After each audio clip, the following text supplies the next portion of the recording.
Yo, we live, baby. We live. Yo, peoples, Happy New Year, man. Happy New Year. Happy New Year. 2021, we're in the land of the living, man. You know, thank God for that. Thank God for that. Y'all, welcome to the Uninvited podcast where we talk about things that will get you uninvited to your next dinner party. Yo, we have our first lady guest in the building. We got Marisa. Hello. Finally. Hello. After 11 podcasts, Yes. I've been asking for Marisa to come. She finally came. Thank you. But yo, man, and our usual suspect, man, Dwayne. What's happening? Yo, happy birthday, Dwayne. Thank you, You know, it thank was his Happy birthday. birthday. So Thank we want to give that shout out, man, you know. yeah. And my main man, Matt, is in the building.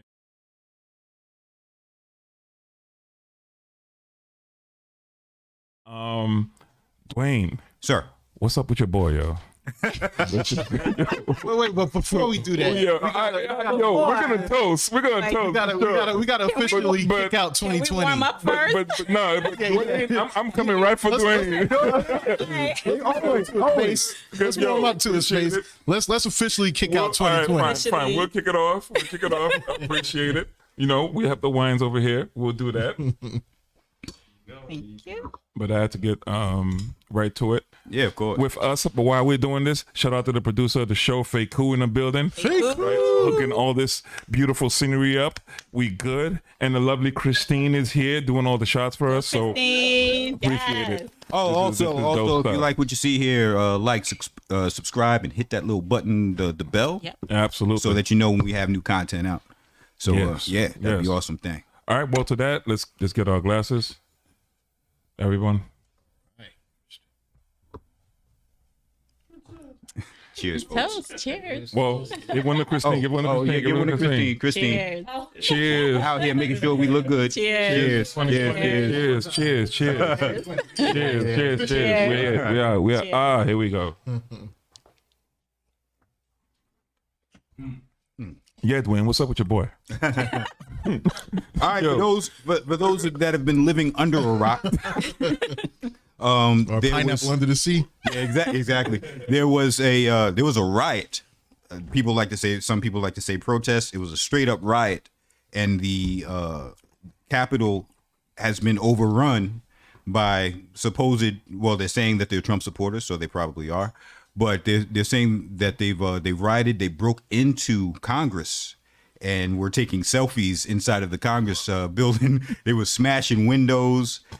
They were. They were getting maced. I'm sorry, Matt. They were doing all types of crazy help it. nonsense. Just think of like it's Black can't help Lives it. Matter light with white people. It was the summer but on a serious note, 4 people got shot. 4 people were killed. Yeah. Very serious situation, and Trump absolutely did instigate the goings on. I don't know. And as a matter of fact, I don't even. Yeah, You gotta take a break before you say that because you still. I mean, they're breaking windows. Yeah. You said 4 people got shot. Like, all right. Well, Okay, 4 no, people one got person shot. got It was shot. serious. One police. No, No, four I'm people- sorry. 4 people got shot. Well, 4 people died. I don't know if they necessarily 5 people got shot. died because that police officer died last Right. night. Yeah. One that was on life So yeah, support. it's a very horrible situation, and should not have been done, especially in the Capitol. That's the world is watching that. It's not like this happened at White Plains Road. Like this was like the Capitol. 241st. Yeah. This is DC. This is a yeah. horrible thing. This is like a security risk.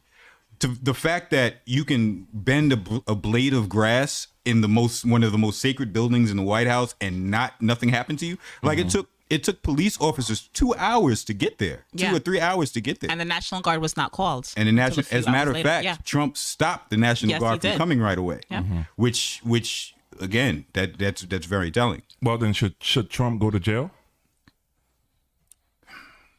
for inciting all of this? Well, here's the thing: when it comes to a call to action, when it comes to inciting people to do something, that's a very specific thing that you're doing.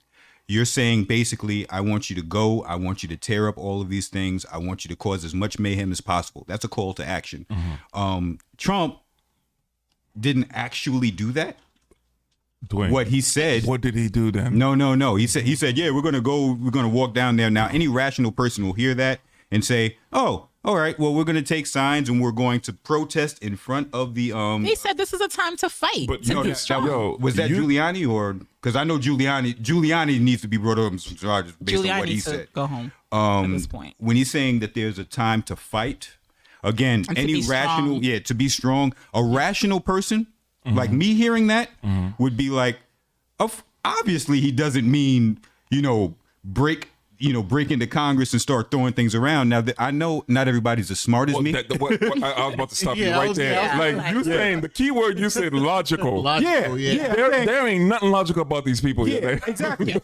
So I take it like this. Whenever you're in any type of power, whether president, even all the way down to like pastor or whatever, what you say is going to have an effect. You have to kind of understand that there are some people that'll take what you say and believe any manner of things.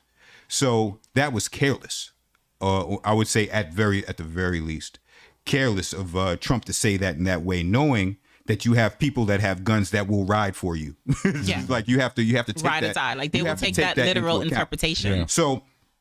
So in that he was careless. Was it criminal in the most dictionary sense of the word?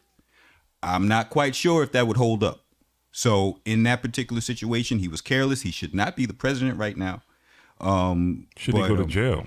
Well, you cannot arrest a sitting president. You can't arrest him. Yeah, you cannot. You cannot arrest a sitting president. He's going to wind up. After the 13 days. After But the he's 13 being investigated by the FBI, though. He's being investigated by the FBI. Most presidents that do criminal activity don't go to jail for it. Nixon, I believe, got a pardon by the next president in. As far as Biden is concerned, you can say that there's an issue between Republican and Democrat, but it's still very much kind of like a mob mentality. Biden goes in, I'm almost certain that Trump's going to get a pardon. You think it's going to get a pardon? I'm almost certain. I don't know. Because think about it. It's not just You don't think it was premeditated? what was. His actions, like what, like I don't think Trump know- knows what you he's going to do know- from 1 minute to the next. I'm gonna jump in and just say this. This Midwest white boys, right? That even white people themselves call white trash, Right. right? Refer to them as white trash. Yeah. Now you know they hanging on to your every word. Yeah. Right. We knew that. There's from, a reason. You know what I'm saying? Like We saw that in the debates. Stand back, stand by. right. And then the problem was like, You know what I'm saying? Exactly. Stand back, stand by. We know what that means. Yeah. Oh yeah, we can't wait. Like there are like YouTube videos on dudes like saying like, yo, we're preparing ourselves for war, for a civil war and all that stuff, blah blah blah blah blah. So they're hanging on to this dude's every word, right? Not knowing that, like, all right, here's the thing that I felt, and we'll go deep into this, right? Watching this whole thing, I actually felt bad for them. Here's why, right? Because they really actually thought that Trump cares about them and cared about their causes and cared about anything. Like, and just a means then to realized that, like, yo, dude, you just a prop. Yep. Like, you just used just to be able to have like a backing in the event that he knows what would happen, that he knows there's some radicals that will come on his behalf and just cause any type of ruckus. He knows that, right? But they believe that this guy is their savior, right? This guy, and like, what, you're taking away our savior? You're taking away the one president out of all the presidents we ever had that spoke for the white trash type of people. Not me calling them, but your own people calling you that, right? So those type of people, he knew how to get. Well, that's how he got elected. That's how he got elected. You know what I'm saying? So yeah, go ahead. So he knew that already. So now in knowing that, and on the debate with Biden saying stand down and stand by, that's Stand not by and wait for my like instructions. these little trigger words are not premeditated. I don't believe anything that Trump does in his own mind is premeditated. You know who I think Trump is? You know that one guy that you go to school with that likes to sell all these wolf tickets that, you know, will speak very loud, very boisterous, Yeah, doesn't of even really course. give thought to what he's saying, and he doesn't know what the result of his actions are going to be. He just does things. He's just like, I don't know how this is going to end. He doesn't even think about that. He just says what he wants, and then when it blows up in his face, it's like, oh, snap, I didn't even know it was going to go there. For instance, you remember the rally before all of this stuff went out? He was like, yeah, we're going to fight. We're going to go down to we were not going to concede. We're, you know, Right. all these, we're going to fight. Right. when he came up in that video after all of that happened, he was like, yeah, I'm going to concede to Joe Biden. Like, I want this peaceful transfer of power. He wasn't saying that before. He didn't know. I don't think he actually knew how bad it was going to get. He didn't know. He didn't think anyone was going to get killed. Everybody's giving Trump a lot more credit than they need to. But then he came back calling his supporters patriots. He came back after that. Yeah, he doesn't know. After that, we're just going to have a peaceful transition of power. After that, he came back and was like, oh, well, all of my 75 million people that voted for me, you guys are patriots. Nothing's going to happen to you. I mean, you're just double speaking. Yeah, he's double-minded. Marisa, hold that thought, right? I want you to finish that thought. Yeah. Dwayne. Yes, sir. Where was that energy when you was voting for him? No. You know so much about Trump, so then why'd you vote for him? I knew all of this about Trump. I knew all of this about Trump when I was voting for him. So then why'd you vote for him? Only reason I voted for him was for policy reasons. Because while he was a sitting president, soul for a policy? Well, I didn't go that far. I want to go that far. No. I'll explain it. When I'm speaking of policy, while Trump was in the seat, we had absolutely no war. While he was in it, economically the country did better. Number three, as much as I would never call him a Christian at all, there were certain virtues and values that those who believe in that way, when it comes to abortion or things of LGBT stuff and stuff like that, that he was also against. So it was a strange bedfellow. But when it comes, and like I said in the last podcast, as far as men go, as far as people that I'd be friendly with, I would probably be more friendly with Biden. I would like to have him at the barbecue. Seems like a pretty cool guy. But as far as his policy, and especially with China and all the foreign policy, Trump's foreign policy was kind of okay. Well, let me ask you this though, then, right? What makes you think it's him? Like, it's for example, right? So then, how could you give him credit for something that he didn't do? I'm sure all this thing were like, oh, he's in office, like you just said, he's in office. The economy was better, right? Certain things was better policy wise, right? Based on your definition of how stupid he is, what makes you think that's him that did any of that? It's not. And according to logic, it's definitely not him that did all that, right? It's very much like him to take the credit for it. Though. It's never. You know what I'm saying? It's never because he don't even have the intellect to do that. The president is not smart really on his own. You have the president, and then you have the people that he appoints into his cabinet, and you have also the judges. So he appointed certain judges. He appointed judges on the Supreme Court. He had cabinet members that were smarter than him that were putting these policies forward. So I understand that. I also understand that Biden, as much as I might like him as a person, also will have people around him, policy members and things, putting certain things that I'm wholly against. So if I'm wholly against something, I'm not going to vote for it, even though Biden at 3,000 years old is a better person, is a better actual person than Trump is. As far as his policy, I would say no, though. So that's the issue. And I think that's what we have to get away from. And just, if Ansi was here, he was like, no. Who a person is connected to what he does. I was like, well, yeah, on an individual level. But if we're talking about can a person do his job, like Ansi, he's not here, but I'll bring him up. We miss you, Ansi. You need to come back here. We'll see you on the next one. Yeah. But Ansi is an awesome saxophone player. Awesome. If I had a wedding and I needed a saxophone player, I would ask him. Ansi could be a crap human being, but I don't need you for that. I need you to play saxophone. So Trump, I'll say it right now, and I said it before, he is a crap human being. I've known him from the 80s. He was a crap human being. However, policy-wise, as far as being in the seat, he worked. So that's how it goes. Yeah, no, I agree with you in terms of compartmentalizing a person, right? Like their gifts from them. You know, if they can operate at this level, then hey, I don't care what you do.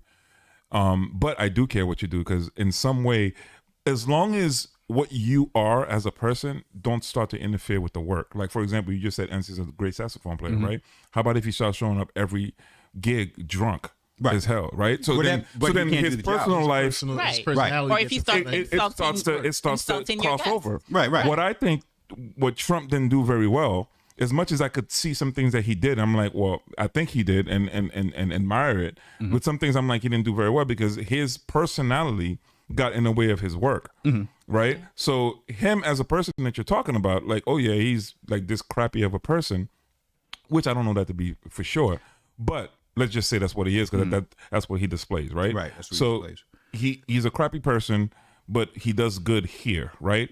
If that crappy person's personality or character never messed with the work, right, then we'd be singing a different tune. What we're experiencing right now is that crappy person and the work all infused now into one. Yeah. Right. And then you have people getting killed. Right. Like parents now have to bury their daughter, right? Because their daughter thinks that Trump is their savior, running around talking about like, Trump needs to be reelected and Trump was cheated and all that stuff, and not knowing that, like, yo, dude, Trump wasn't fighting for you. Like Dave Chappelle said, he was fighting for the rich folk, right? He ain't fighting for the poor white trash community, right? Again, not my words, your own people. Yeah. Right. But I think if you look at it, even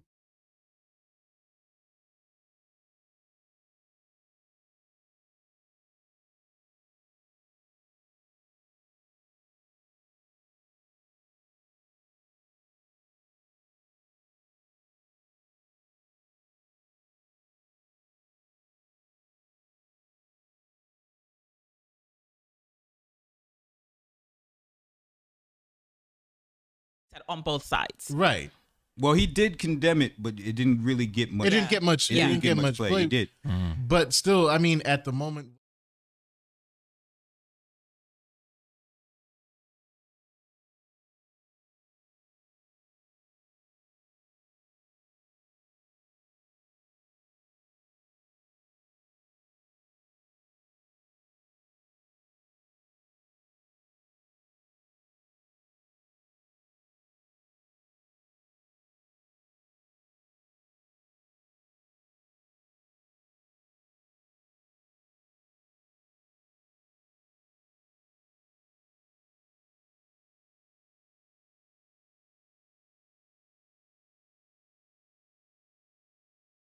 Brought to light just the deep-seated fears of these people. Like, he's made comments about Black people, about Mexicans, LGBTQ, like everything. So he's just stirring up these people's most like deep-seated fears and and bigotries in a way. Like, he speaks to their need. So that just kind of stirs it up. I'm not sure that's where it started, though. Because everybody will say, well, since Trump got in office, he's emboldened his people to be more racist. These people were racist before. No, I'm not saying that they were not, but I'm saying that he's just kind of it manifested. He's speaking, it manifested. He's speaking. No, but I'm saying that manifested actually before. I'd say that it started maybe around 2015, a little before he got in, but around 2015 is when you started hearing, we're going to take this Confederate flag down. You started hearing that if you're a racist and we find out you're a racist on your Facebook page, you're going to get fired from your job. The cancel culture. You're going to start canceling you. So a lot of people lost jobs because of that. They were racist people. They were Klan rally going people. But now you mess with their livelihood. You said that the things that they hold dear are no longer acceptable. Right. So if you believe in this way, we're now going to push you toward the fringes instead of just tolerating you. As long as you don't like come at me with any type of physical harm, you can believe what you want. Our society has ceased to believe in that way. So if you believe in this way, we're going to push you toward the fringes. Now, all of those white folks are on the fringes now. And then you got Trump coming.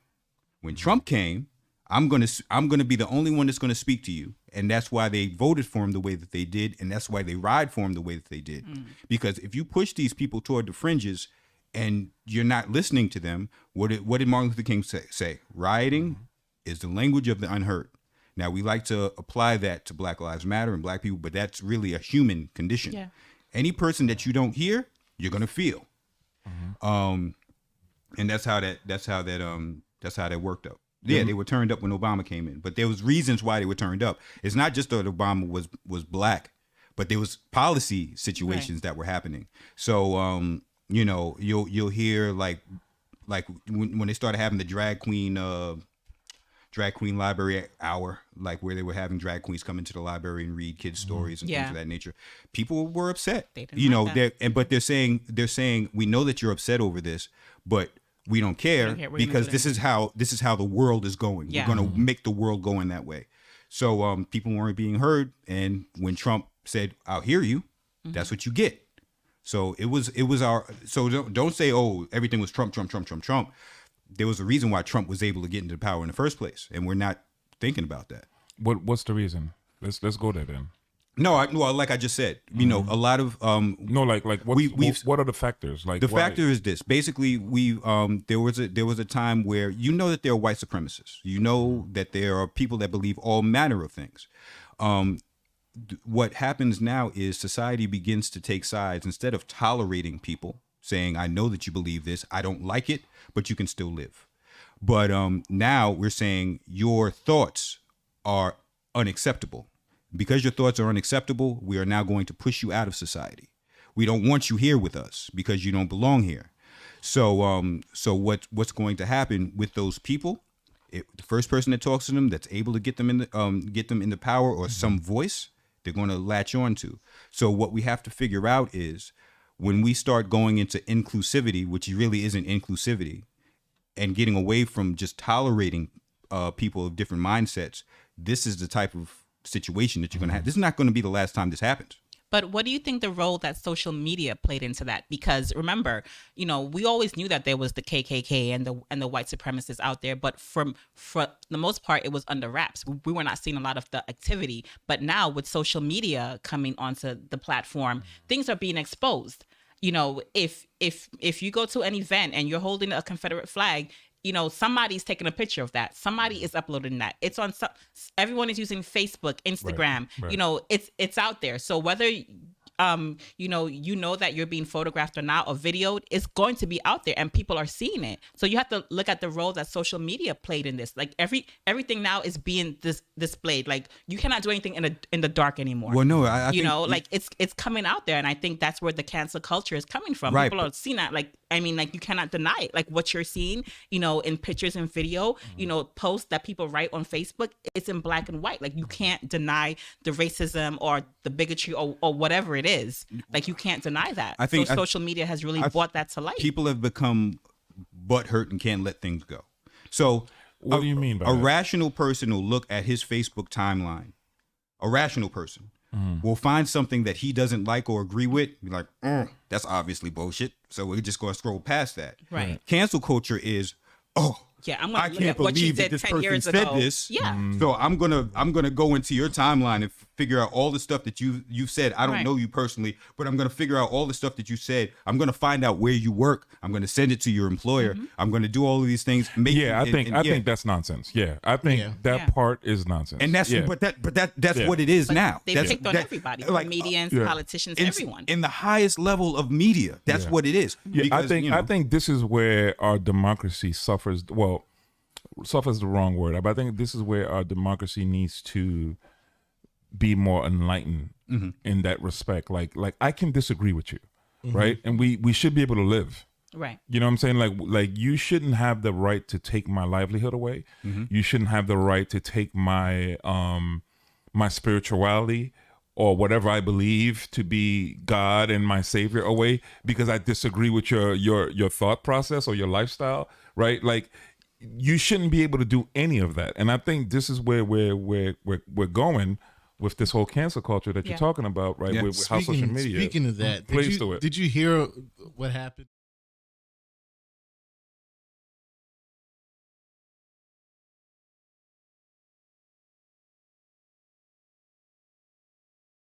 Oh, no, you gotta play Don't that. do it. Where's the clip? Is there a clip? No. Yeah, the clip should be there. That was Oh, you gotta play that. He's Methodist pastor. Yeah. a woman just Yeah. put that in you. Oh, That's real quick, babies, go to sleep. I know you guys are up. It's about listen. It's about to get. It's Dries. Listen, it's not. No, it's not bad. I don't It's think- not kid friendly. So Okay, let's. all right. All right, here it goes. That Here was it the goes. Love most y'all. ignorant thing ever. So what did he say? Brahma and God known by many There it is. names, Matt, your audio is going out. By the way, I'm getting a text. a man Oh, okay. and a woman. Yeah. Wait. Rewind that. Rewind that. Rewind that. Brahma and God known by many names, by many different faiths. A man and a woman. So this is Yep. This is where How we're come I at. missed this? Oh, I don't this know is how you big. did. Yeah, I don't know how you did for like 5 Yeah. days. Oh, This was right before. This was Yo, right play that one more time. Play just the sound bite. Just play. Sorry. Just play it one more Unbelievable. time. What did he say? Brahma and God known by many names, by many different faiths. Amen and amen. Okay. Who wants to take this first? All 'Cause right, I got a lot. Go, Matt. Go, Matt. Oh man, this is bad. Go to it. Yeah. First, yeah, like this I don't know what in his mind. I don't know where he went to school or but he says I have a lot. There's a lot No, to grab from this because number one, he's talking about monotheistic God, number one, and then he talks about Brahma, Yeah. who's a Hindu. Where'd they get this guy? But a Hindu is like a polytheistic, they worship many gods. So how are you going to say monotheistic and then you say Brahma? Yeah. That's one thing. The other thing, you say amen, a woman. Okay. Amen, there's nothing, It's not about there's nothing gender about that word amen. Like I think it's like the Hebrew word like imuna. So it, Yeah. Yo, yeah, I it love goes- it means so be it. I love So be it. Yeah, it means so be it. I love his guts though. Well, no, he got a lot okay, of- wait, He was at home like He got a lot of No, balls. Sounds good. but there's backstory. Yeah, I did it. Yeah. I'm inclusive. There's backstory though, because Congress had just passed like a legislation as far as in Congress, gendered language isn't allowed. So okay. you're not allowed to say father, mother. You're not allowed to say aunt, uncle. It's some weird thing that Pelosi came up with that you're not allowed to do. The only problem with it is he just used gendered language. Yeah. But it was just stupid. Number one. Yeah. Number two, a woman is not a word. It's not a word. No. Well, no, actually, no. Amen is a Hebrew word. Right. A woman is a Hebrew word. You got to put that in. It's Hebrew. No, here's what I look at a woman as. It's not. He actually did not include women. He actually excluded women. Think about it. Science, our English science words teachers, if you put a in front of it, you nullify the effect of it. You're asymptomatic versus symptomatic. Right. You're asexual versus sexual. Oh, You're atypical, typical. Yeah, so you're now, if you say a woman, not a woman. you just excluded. You just omitted women. No, but it goes even. You just But then totally- you don't have you just it goes totally- Real quick, some people are saying they can't hear. Here's a technical thing, real quick. They can't hear. I think when Matt. It's fixed. Okay, cool. All right. It's actually it goes worse Hey, than Elvis. that. If you go amen, a women, what about the other 30,500 genders? Gender. That's what I'm So that's what I read. Like, so the Democrats only recognize two genders now. apparently. Who? Democrats. He said, praise Jesus. Who's BC original? I forgot. Who's BC original? State your name. He said, think "Praise Jesus." I think I know. I'm not quite sure of that, but I think I know who that is. Yo, But yeah, no, that's awesome. Yeah. That's awesome. Yeah. So like when you say, it's like you only recognize Yeah, because two then genders, whereas they believe there's more than. there's more than one gender. It's There's confusing to me, non-gender, but yeah. binary, cisgender. Yeah, There's cisgender, all these yeah. different. So, but they recognize only two in that prayer. So, like, what are you really trying to get at here? You know, when you say epic fail amen, at that amen. point. Yeah, it was just horrible. And finally, because I've been going at this, the guy, is talking about being gender neutral and all that stuff, but his name is Emmanuel. Emmanuel. It should be Womanuel. Emmanuel. Don't insult us like that. I read one comment. They said they're gonna have Mentos and Womentos. oh Yeah. Wow. Yeah. Yo, No, I think I know. don't know where I that know was- who that is. I think I know who that is. I don't know where that was going, but this. He's a little nuts, man. But yo, check it. Just to go back to this Trump policies. Rage Forever had said his policies offload. Wait a minute. Trump's economic policies benefited corporations and their owners more than Main Street, and his policies also reflect his law and order approach to people of color. All right. What's your thoughts, Dwayne? Well- Who's Rage Forever, by the way? Dwight? Yo, what up, Dwight? All right. The thing about Trump's economic policies, and this has been a Republican standing point for years, they believe in trickle-down economics, where if you give the producers or people that have businesses more money, by extension, they'll hire more people will have jobs, and everything should work all right. That doesn't work in all cases because some people just hold the money and fire people. But I get the idea because one, if you give a bunch of money to people that don't produce anything, it's not circulating. They're not circulating anything. So it does most of the time, if it works right, it benefits people rather than giving a bunch of money to consumers who are just going to spend it anyway and not really invest it in anything. So when it comes to the economy, a lot of stuff works it works as far as the idea. Sometimes it doesn't work when you do it. So socialism sounds good to a lot of people. Socialism, sometimes when it works, doesn't work. Equal. And everything's equal. It doesn't work. Look at Cuba. Look at Venezuela. So I don't think there's any real good one because we have sinful people at the top of it anyway. So, either way. What do you mean sinful people? Yeah, that's from a biblical standpoint or a Calvinistic even standpoint that all men are evil. And if you give evil men power, it's never going to work. They're never going to be out for other people. So it's always about what they can get.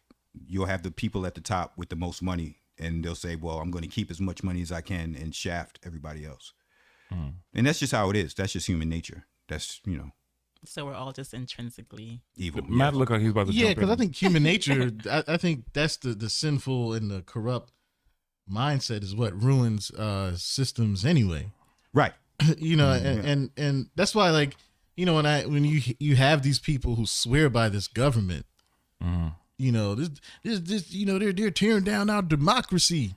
And they fight for this thing. And I'm like, why are you fighting for this? Because this doesn't help out it's not working the people in my community. All right, so let me ask you this then. So then what do you do then? If you don't fight for it, what do? You just stand there and wait? Stand by. You know what I'm saying? Like if you don't fight for it, what do you do? Well, obviously, I think you know what it is, and I had a conversation with my brother earlier this week. The problem is that America doesn't know how to fight. Americans. They fight for the democracy, but yet we live in a system where you pay insurance. I know we talked about insurance before plenty of times, but you pay insurance and that money never comes back to you in the end. Like, let's say you pay auto insurance, right? You don't get into accidents. You're great driver. What happens to that money? Because the thing is, when you, God forbid, you get into an accident, then now your policy is going to change and you're going to end up putting more in. But what happened to the money that you were putting in years before that? So like, why aren't we fighting for that? You look at taxes, you look at the stimulus, for example. You got this guy. I cannot stand Mitch McConnell's face. Which is nonsense. I cannot stand that guy's face. His face. Matt, you're a Christian. Yeah, I know. I can't stand his face. I don't like that. I don't but like Matt, that. You're a Christian that serves the Lord, that loves the Lord. You have to love all people, Matt. What you mean you can't stand his face? I can't stand that man's face. Every time I see, he is the biggest cock blocker in U.S. history. Hey,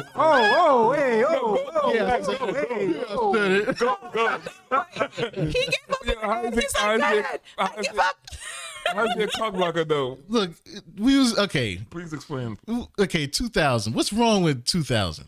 You know what happens whenever I saw his face, like on like a thumbnail? He got that look there.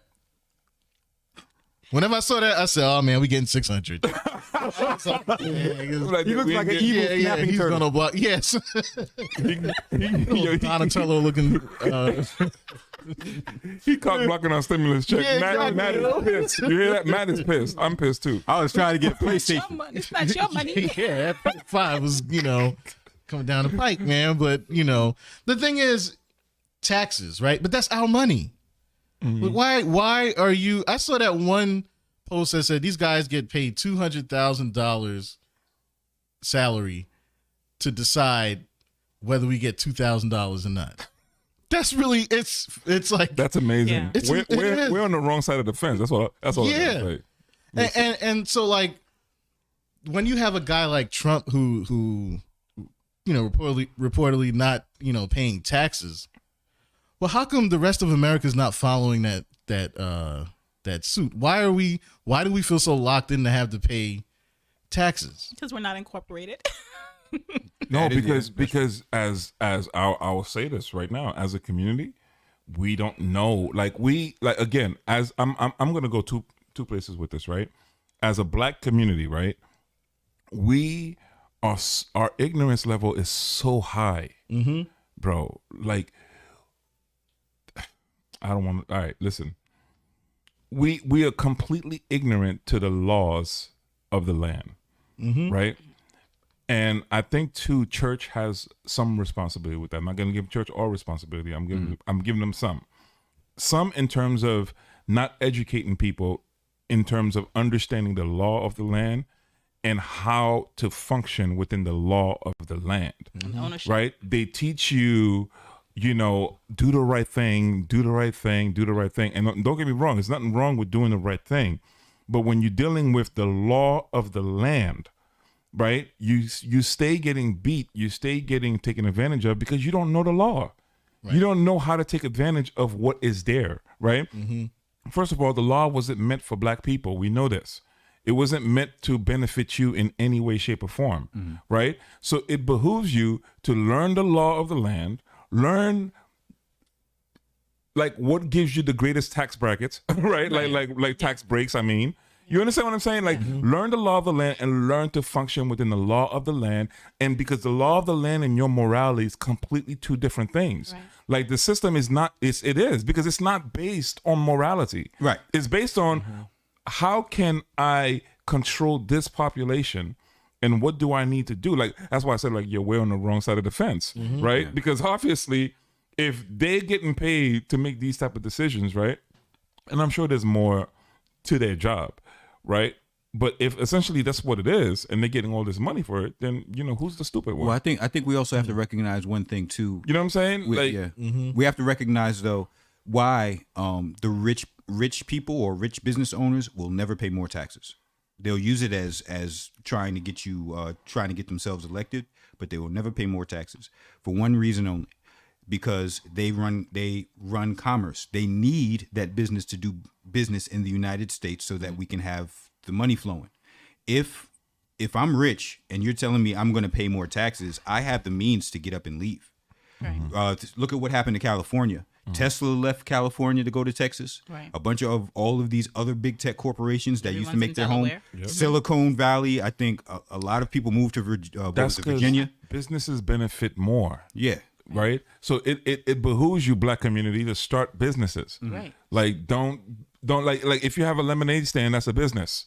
You know what I'm saying? If you have whatever you have, that's a business. You gotta go through the process, legalize it, make it what you can make it, and benefit from all these tax breaks, right? Because if you keep saying like, oh yeah, you know what, I just sell this on the side, I just do this on the side, well, yeah, you don't benefit from anything, right? Because the system is not meant for you to do your individual hustle. Stop having a Fresh Fry Friday and get yourself an LLC, right? And to your point with the church, it's like, we're so encouraged to, build up your riches in heaven. When you get to heaven, you're gonna, have a mansion and crowns and gold and everything. And it's like, okay, fine, that's all well and good, but you can have the same thing here on earth, to benefit, your family, your community, and to be able to give back.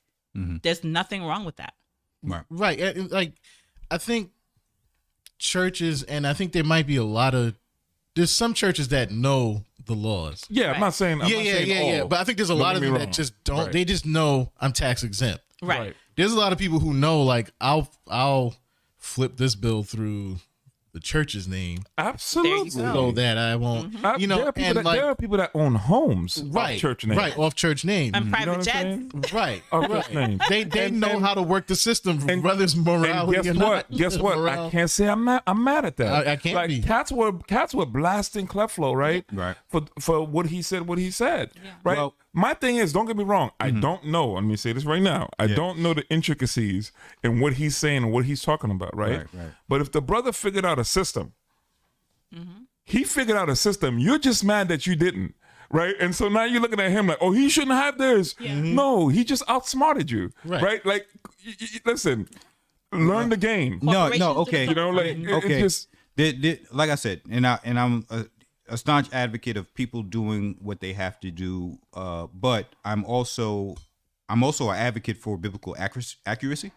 So there are certain things that the Bible would have us do that Creflo is totally doing, which I wouldn't applaud him for, because like what? When it comes to the amount of money that preachers like him require from people or ask people from people, that is not something that the Bible is necessarily for. But if you want to take it from a business standpoint, that's fine. Just don't add God to that. So I'm for being shrewd in business. I'm for doing all of those things. When it comes to what I tell people, when it comes to God, because I'm representing him and I'm representing his word, I'm not going to make myself say something to benefit me that the Bible would be against, because I know what type of God I serve. So if you want to be a great businessman, well, man, you're talking about preaching in general, or pastorship in general. Well, because that's what that is. So I think you got to look at the work. See, I think what happens is we tend to look at one side of these preachers and we don't see the other end of the work that these guys are doing or what they've done. Like you take example for somebody like Creflo, who helped build a community in Brazil. A lot of these relief funds, the things that they do in the city which they serve, or cities, because he's in New York as well as Atlanta.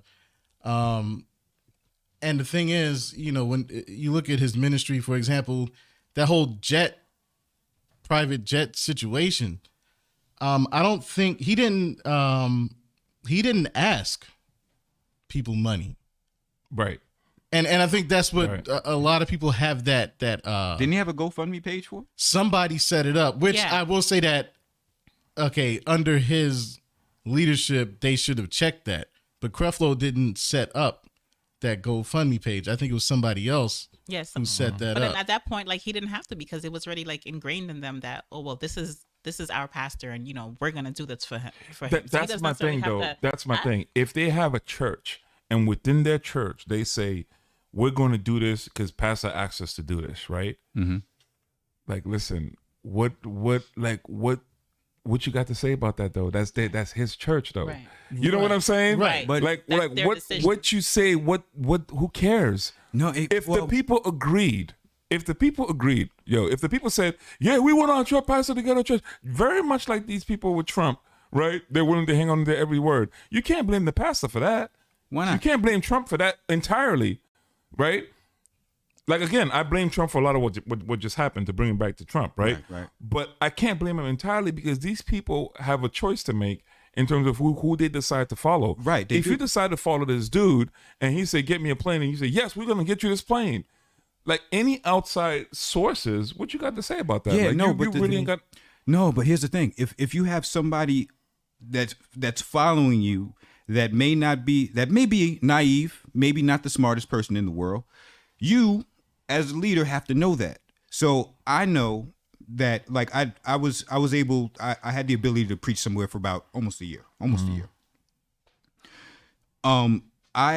There were certain times where people were like, hey, Dwayne, you're a man of God, we want to give you stuff.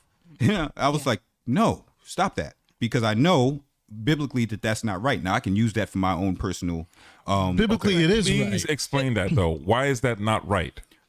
For them to give you something. No. When it comes to certain and explain what were they trying to give you? Okay, just so we're enlightened. Well, okay. Here's the issue with the way that the quote unquote black church is set up. They almost worship the person that is telling them the gospel. That is unique to either black churches or more charismatic churches. They almost see the pastor himself as deity. if you actually go through scripture, Paul, who was actually doing the works of God, who was actually just laying his handkerchief on people, he was like, listen, I'm giving you the gospel free of charge. As far as when it comes to supporting me, you're supporting the things like as far as if I have a place to stay, Right. place to Yeah. eat, things of that nature. Because the gospel is free of charge. I want to give out the gospel free of charge. I don't want to be a burden to people because what I'm giving you is saving your life. I don't need you to make sure that I'm in a mansion for that. If, as far as biblically, you can't necessarily defend that. So what I'm saying is I'm trying to save people from themselves. I know what background you come from. I know that in order, if you get a new car, you have to let pastor drive it first, in order to sanctify it and stuff like stupid stuff. So, I'm trying to save people necessarily from themselves and saying, if the scriptures don't say it, if it's not something like, if you want to get me something to eat, because I'm hungry, that's fine. But, all that other stuff is not needed. But here's the thing. People want somebody over them. Like it's to the point where they'll get insulted if you don't let them dote on you like that. And some of them also believe that if you bless the man of God, that they'll get blessed in return because they use that like, if you feed a prophet, you're going to get blessed, the blessings of the prophet. So, and that's a totally wrong way to look at it too. Yeah, it just feeds into it. But I understand I understand people can be wrongly motivated, but the word is the word. You get the prophet's reward. Right. Mm-hmm. So like, what do you don't want to get the prophet's reward? Yo, you gotta explain that though. You gotta explain all that. But here's what is the prophet's reward? What is the prophet's reward? No, seriously, Matt. Let me tell you, it's not always monetary. Yeah, there's a lot of people Matt, I could milk that. Yeah. I could milk that so good, man. Like, listen, what is the prophet's reward? Right, but here's Galatians 6, verse 6. It says, and let him who is instructed in the word share with him who is instructing in all good things. So the thing is, if you're instructing me, and there's that liberality in me sharing the good things with you because you're sharing good things with me, why would you block what the good things that I want to share with you? Now, what if I happen to be... So does that translate? Does that happen because I have to give to you? Like, if I don't give to you, then I'm not going to receive that? No. See, now, this is where it does become tricky because this has to be a matter of the heart. Out of the heart, out of the abundance of this heart, I want to give to you because you're helping me. I'm receiving instruction from you, and this is instructions for my life. How could I not share things with you? And also, you got to remember, this is coming from a mindset where they were sharing in all good things, where all believers were all together and they were all in one accord and they shared all their possessions. But Matt, is that happening? Because you'll have somebody, especially in churches, you'll have somebody that is affluent at the top. Yes. You'll have the pastor that is affluent on the top, and you'll have the people that they're supposed to be sharing all good things with that's sowing into their ministry about to get evicted from their home. Exactly. So that's not sharing in all good things at all. But also that's not every situation. There's a lot of them. But it's not every situation. All right, so then let's take it case by case, right? Like what's one case? What's one example you guys could give, if you can give one? Because what is the prophet's reward? What is that? Like I heard it. Don't get me wrong. I'm not saying like I didn't hear that before. I've heard the terminology. Right. I've heard the vernacular, right? But what is the prophet's reward exactly? Doesn't say. It doesn't say, and it may not necessarily be now, monetary. Yeah, I mean, it also could just be like a blessing over your house. One, it doesn't get closer to the mic. It doesn't say. Number two, it's like when you hear it and it doesn't give you anything behind it, you can say what you want. So, like, for instance, when Trump said stand back, stand by, that meant a whole lot of things to a bunch of different people. You don't know what the actual meaning was because I can't ask the speaker what he meant. But they took that and they said, well, obviously it means this. So if for instance, well, because Matt said it, Matt heard that to mean a certain thing. If I said, you get a prophet's reward, I don't know what the prophet's reward is. Right. I know that that's something that God knows what it is.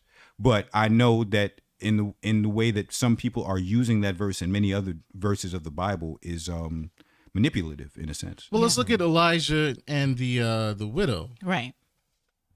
You know, what did that woman give to Elijah?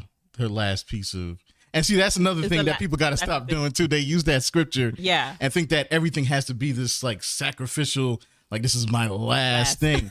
No, that's not, and people take it there and it's no, but this is, I believe this is an example of what a prophet's reward is when you see the woman who gives, and also you see the prophet, you know, prophesying, and the prophet sees what the person needs. Is the woman married?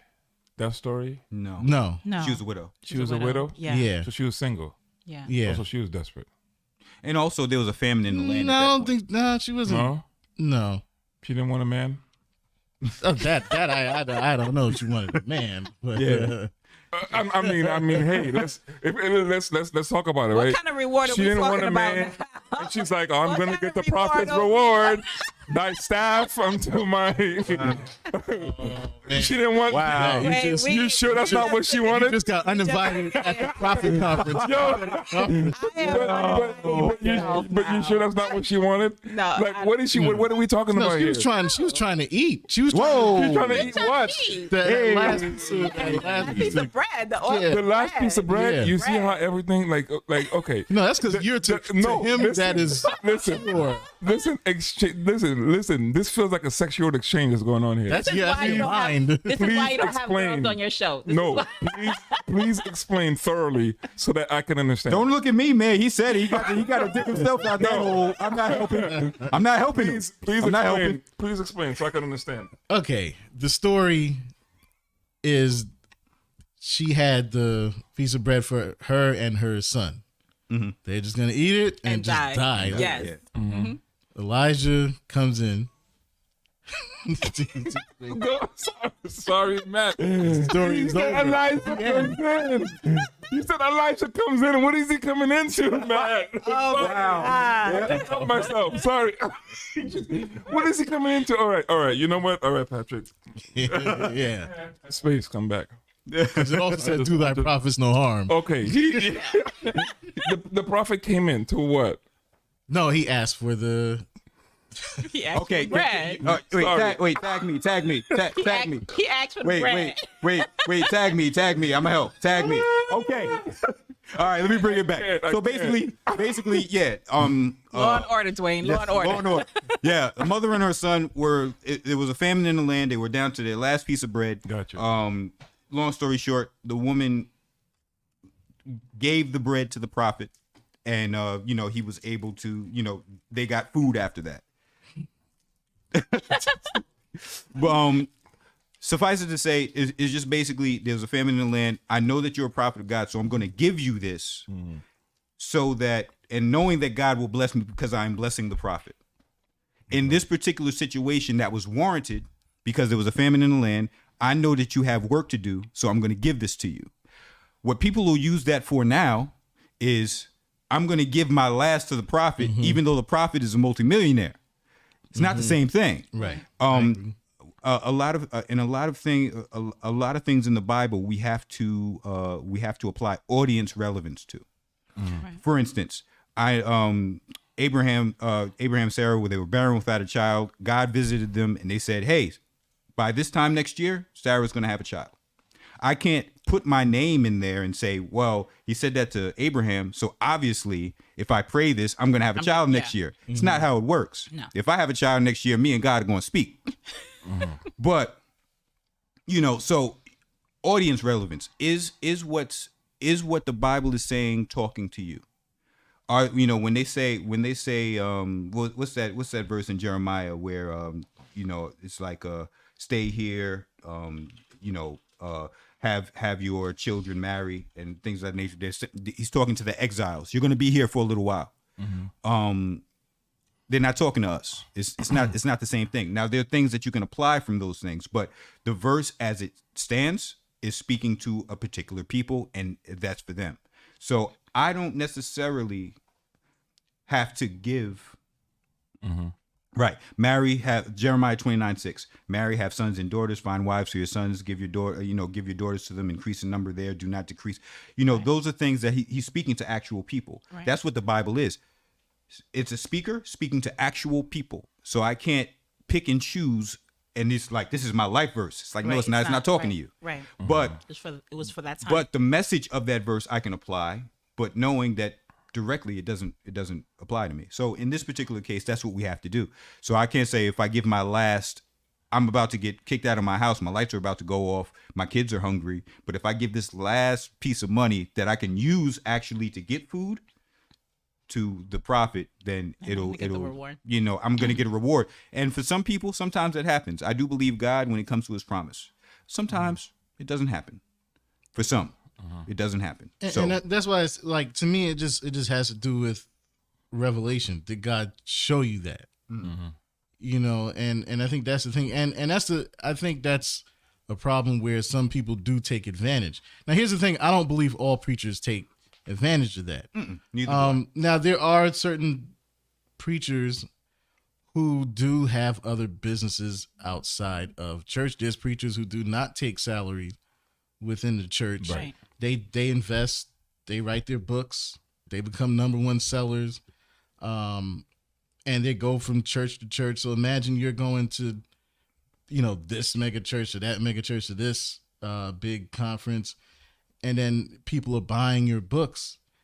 That's a lot of sales. You know what I'm saying? So you look at some of these guys, Joel Osteen, who makes the New York #1, was it New York Times bestseller. Yeah, list. bestseller. And The Cube. Did you see The Cube? No. Joel Osteen has The Cube now. So Oh yeah. You buy it and it speaks messages to you every day, like What daily is the affirmation. cube? What is Yeah, the I know. cube? It's a little box that you buy, and every day it gives you a A daily a message. daily message, a daily inspiration message for $39.95. You too can have a cube. Nice. You can have a cube. You can have a cube. you open that? Yo, Everybody's getting a cube. I ain't mad at that. But I'm just saying it's things like that. Yeah. So like they understand themselves as businessmen. Like you're saying, they know the laws, they know the and they use the Bible as their reference. So like these people, they understand, and I believe that some of these men and women have, they understand the principles of and I know people don't like that word prosperity, but it is prosperity. Prosperity is something that God has planned for people. It's in the scripture. It says he takes pleasure in the prosperity of his servant. Yo, I'm glad you said that. I'm glad you said prosperity of servant, because like there's this thing I've been wanting to say for a while. Like, people, get over it, man. Seriously. Yeah. You're not meant to be broke. Right. All right. This gospel is not a broke gospel. Like, you're supposed to be broke and suffer with the sufferings and the Right. blah, blah, blah, blah, blah. Like, listen, man. Like, you can't make moves in this world. Money answereth all things. That's what it is. It's the love of money is the root of evil. Right. But money answereth all things. You have to be there's certain things you need the money for. You know what I'm saying? Like, let's get over with this. The church is robbing me. No, the church is a business. The church needs to make money too, in order to survive. Right. Right. And to get the message out. And Yes. to get it needs money. How do you function in this world without money? You know what I'm saying? Unless you got another currency that I don't know about. But in this world, you need money. Yeah. Like, let's cut it out with this Yeah. whole like I gotta be broke. The fact, as a matter of fact, the reason why I really can't believe your faith thing is because you're broke. Right. It's because Right, you don't yeah. have no money. Like, if you had money and you had a means to be able to help people other than yourselves, then I might believe what you're saying. You know what I'm saying? It's just like, let's debunk all that. let's- Well, I mean, okay, All that crap, man, On a as far as, biblical- like- on a biblical standpoint, it never says that you have to be poor.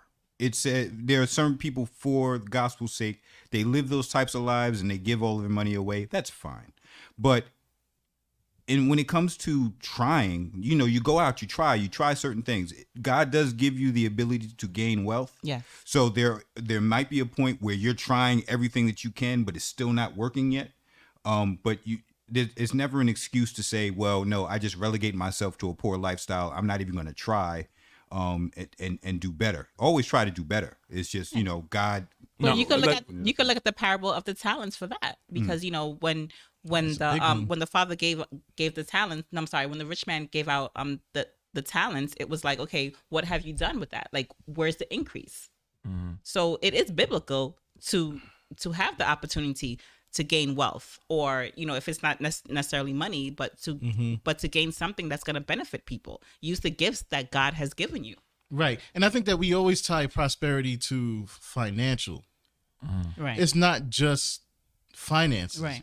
There's, what about your relationships? Are you prospering in your relationships? Right. Can you get along with your brother? Can you get along with your parents? Are you prospering in your health? What does your health look like? Think about how many people in the church not prospering in their health. No, well, yeah, well. I mean, we talk about the culture of church. The culture of that. Yeah. Preach and go to diners after. Right. Fat musicians, fat preachers. All right, hey, we're in the number. Yeah. It's what it is. Yeah. And fat choir directors. Right. We're all fat. we would be able to prosper. I don't think, but unfortunately, I don't think the Bible says anything about white supremacy, and that's holding us back apparently. So that was I was being White supremacy? I was being facetious, but yeah, that I mean, Do white people really believe they're supreme though? Like seriously, white folk. Like I don't know if y'all are in this chat. I invited y'all on Facebook, by the way. Yeah, I saw that. Y'all invitation. really I did think see y'all supreme? Now y'all gotta explain that to me. Yeah. You really think you're a supreme being? Please explain in great detail. You don't have to say it now, but in my message, you can message me, text me. But I need to know what your thoughts are on you being supreme and everybody else being below you. Yeah, and even with that in mind, it's like, that's how I know. I mean, we all know white supremacy and just supremacy is an evil thing, because it's like me trying to rule over you. And this is not, that's for me to try to rule your life, this is what we call witchcraft. And we know God is against witchcraft. Right. Well, I agree with that. Like if you are a supreme being, right, you don't need a commercial for it. In the sense of like, Right. if I am Right. supreme, I don't need propaganda. I don't need propaganda. Right. If I am supreme, I don't even need to put you down. No, I just show Because up. I am just supreme. That is just my nature. You understand what I'm saying? Like I don't have to do anything if I'm supreme. The fact that they have to suppress is indicative that you are not supreme, that you are below. Right. So therefore, you need to suppress so that you can get on top. You understand what I'm saying? Right. Like I have to go like this so that I can rise up. Yeah. If I don't do this, I can't rise up. Supremeness will Yeah. always Supreme. I have to break you down. Yeah, supreme Supreme is gonna beings always be at the top, don't regardless. need They to advertise that they're there's no supreme. competition. yeah, Right. but They're just supreme. I think that every people group, as far as color, or every people group has a sense in where they feel that their own group is like supreme. Everyone. It's just right now, white supremacy happens to be the most newsworthy. But if you go out to Fordham Road on a sunny day, on a Sunday, you'll see a bunch of black people in nice pajamas, and they'll believe that black people are supreme too. If you go to certain Jewish cultures, they'll believe that their people are supreme. And Caribbean. And Caribbean. Oh, Yeah. we are the most supreme. Within the black Yes, community yes. itself. You'll be like Levels it of was like, supremacy. yes, you have you have black people, but I happen to be from Trinidad. Yes. Or I happen to be No, from this particular I'm not island. black. I'm Grenadian. Yeah, not black. Well, yeah, I could understand that. Right, Because everybody right. wants to be the greatest. Right. Right. So But yeah. All I'm saying is, if you are, you don't gotta advertise it. You just are. just show You up. just I am that I am. Right. Yeah. You understand? Nobody like can you do don't that. you don't got to say nothing. Yeah. You just are. Like everything will function as is. And if I'm a supreme being, well, it is what it is. That's what I am. I don't got to tell you that I am that. You'll feel it. Yeah. So yeah. But I mean, to your point with black community, though, right. let's say this: a lot of black culture, which I don't have an answer for, I don't have a fight for. Why is it that two blacks can make an albino, right? Why is that blacks can be mixed with any race and make any different race, all different types of colors, but yet the colors can't make black? Answer me, Because we're supreme. no, but like I'm serious. Like now, scientifically, why is that though? Well, no, I mean, if your skin pigmentation has absolutely no pigment in it, No melanin. no melanin whatsoever. So if then you who- get with Impossible. if you get with somebody, it's going to come out the same way, unless you have some recessive genes because everybody's been Right. mixed with Yes. somebody. Like for instance, I have 5 children. Some of them are on the lighter end of the spectrum. Some of them are, I'm talking like lighter than me, and some of them are darker than both me and my wife. So it just. So why is it that 2 blacks can create whites, but 2 whites can't create? Well, I don't know blacks? if we can Well, necessarily we create can't whites. Well, the there's some albino white- is a there's some- recessive there's- gene. No, there's That's some straight up white people, man. a recessive from gene, black though. people. Well, yeah, Like, it's that's- actually like a Go condition. into the mic. It's actually a condition. It's a recessive gene, so it's not actually like, if we didn't have that trait in us, then our children would come out, either our color, maybe a little bit lighter, a little bit darker. But to create a white child, like, we're not gonna, 2 black people are not gonna be able to create a white child. Like, when you I look haven't at the seen it yet. DNA and, Yeah. It's just- there's going to be kink in that curl somewhere. yeah, there's gonna be a little something, down the line. Kink in that curl You know. somewhere. I seen the black kid with the blue eyes. That- Yeah, I mean, yes, blue eyes can come out, but be yeah, created. that's a gene. a lot of the traits Yeah. can't. A lot of the white they're traits blonde. can be created. they're blonde or they're like A dark lot of the skin white with the traits. blue eyes. A lot of the white traits can be created, guys. It can. Yeah. But it had to have been in us oh yeah. in order to be created. There you go. Somewhere in the history, it had to have been. Look at this. Look at this some white kind of child. Look at this white mixture. child right there. Scroll down for a second. Who's this white child? The one with the one with the brown eye and the blue one. Yeah. No, Yeah, that's you just do. the eye condition. Yeah. It's eye. Yeah. But yeah. No, I'm not. I'm not They're- looking at the eye. I'm looking at the color. Yeah. Yeah. Occurrence. But then there's also twins that are born one black, one white too. Yeah. It's a couple. So I've seen that with the black Yeah, and white there's- twins. there's- Yeah, there's- and there's they're black and one is whites and Yeah. one is black. Yeah. Yeah. So how do you explain that? It's something with the Just- melanin there. yeah. It's that melanin magic. I don't know. Yeah. It's that mixture.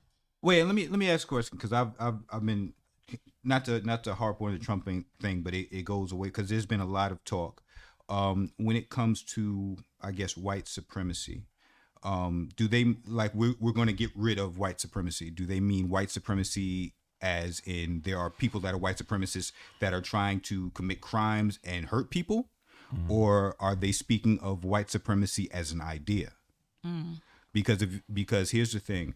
I am all for like when it came to the riots that happened in at the White House or the riots that happened in the summer, my view on both of them were the same. As far as if you have anybody trying to do damage to property or people, you are to stop that, Right. like off rip. What it sounds like popular media and people like Jamel Hill or people like or people I love Jamel Hill, by the way. oh that's cool. I'm not going to be too harsh, but I'm saying No, what be harsh. It's not gonna change my opinion. What- I mean, I love Jamel Hill. I think she's dope. what it sounds like. Yeah. What it sounds like is that they want to get rid of or destroy the idea of white supremacy in people, and you can't. Not that I'm for white supremacy at all, but when it comes to ideas that you don't like, you can't destroy the idea because what you're going to do is you're going to make the idea either stronger, more radical, which is what you saw, or you're going to wind up being like the Germans and destroying 3,000 people that have an idea that you don't like. So I think that's what not just the left, but I'm saying the world in general is trying to do. You have an idea that I don't like. I don't have to tolerate that idea, so I'm going to either shun it or destroy it. You can't destroy ideas, and I think that's where we're going wrong. Well, I agree. You can't destroy if I'm understanding you right, right? You can't destroy people's thoughts and ideas. Right. I don't think anybody's.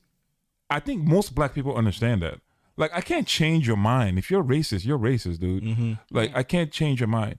What we're talking about is policies, laws that are made because you have an idea about me, because you have an opinion about me. Right. You can go to your judge and tell your judge to implement these laws, which protects you, right, and antagonize me at the same time because of your belief about your perception about me. That's where the issue lies. It's not in your opinions. Who cares what you think? Who cares what white people think about black people? You don't like us, you don't like us. But I think when you start placing laws that affects my livelihood, that affects my way of life, my children's way of life, right? Then we got an issue. That's what the fight is really for. It's not trying to change white people's minds at all. Well, it's not really trying to change minds at all either. But it's more so like, let me see, how can I put this in a way? If anything that goes again, as far as you have to, I know you disagree with me, but you have to not put my life, liberty, or pursuit of happiness in any type of danger.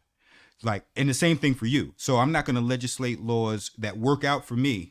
Like if they came out with a law that says, you know, if this is a stupid law, if you see a black person, you have to like bow to them and call them master at some point, which would be an awesome law for like 5 minutes. I'd be like, yeah, you know, I'd roll with it for a minute, but that would be an over excess of that law. It goes, you know, it's not just, you know, not encroaching on my liberties. It becomes more of, I'm now taking away your liberties in order. It's like it's like a balance in order to do that, and it's not that's not what we're supposed to be doing. And I think that's where a lot of the laws are going. But I think we saw that a few days ago with people of the same ideas joined together and almost took down this and compromised the security of this country. When you have these Trump followers going, you know, head up against police, and then you have the police saying, come right on in. Right. Yeah. Let's take a selfie. Right. Yeah, exactly. Mr. Guy who shares the same ideologies as me. You know, let's help this little old lady down the steps because, you know, she really made her point. You know, so like I think we need to go in on that real quick, because with what the police did there was totally different from what we saw in the summer. Of course. You know, it took you 2 hours to get there, number one. Number two, there was no riot gear on until later. Right. Number three, there were I didn't see not near rubber bullet. I'm not for killing anybody. Well, the tear gas came later too. Yeah, the tear gas came They did later. have that, but it came But later. I'm saying for those people some of those people were armed. They had they got It was 11 Molotov ready to go. Ready to go. You had assault rifles, you had And 5 firearms. So some of them were armed. So by all accounts, if they're armed, you can return in kind with live ammunition. I'm not even saying that. I don't want people to die. But tear gas and rubber bullets, that's something that's standard. That's what should have happened. You know what's up though? I'll let you jump on this, Marisa. Listen, like, why do we act surprised though? That's my thing. I'm not. Like, you know what I'm saying? Like, we know the deal with blacks and whites, man. We know the propaganda. double standard. We know the double standardsness. We know all that stuff. We know that, like, let you walk on that sidewalk, you would have been shot already. Never mind trying to rush the building. Right. Right? There would have been bodies laying all over the place. We already know that stuff. Like, we know the deal already. Like, I am completely, let me preface what I'm about to say. I'm completely pro-black. I'm completely about my people and the elevation of my people, right? But at the same time, I'm a little bit, like, turned off a little bit, for lack of a better word, right? Because we, as much as I am, and in past podcasts, like, you've heard me talk about that, right? Like, you've heard me say, like, how egregious these acts are, right? But we say we're surprised. We say, like, well, they should have done this, they should have done that, then they should have done this. And while we're right, we know that they're not going to do that, right? Right. They're not going to treat their white counterparts the same way they treat us. We know that's been over 400 years. But you know what you know what the odd thing was, because of where they were. I thought that there was going to be it doesn't matter. Like, and it just goes to show you, white people, look at where your energy is at, yo. Like, I'm looking directly into the camera, yo. Y'all are more pissed off that your building was broken into than lives being lost. When I look at the energy, It's more so Like, the sacredness of our happened in building. America, What has happened? Y'all about to lose your damn minds over a fucking building. But yet people were dying. George Floyd died. And y'all didn't have that same energy. So cut the bullshit. It's a bunch of shit. Like, seriously, y'all. Like, yo. Like, it pissed me off. Because I'm like, yo, look at where the energy is at, right? Oh, the sacredness of the capital of our... Yo. Mad people died over the summer. Where was that energy? Mad people died from COVID. Where was that energy? Right? But a Capitol building, it just goes to show you guys. Like, that was more disgusting to me than anything. It just goes to show you where their minds are at. They don't give a damn about you.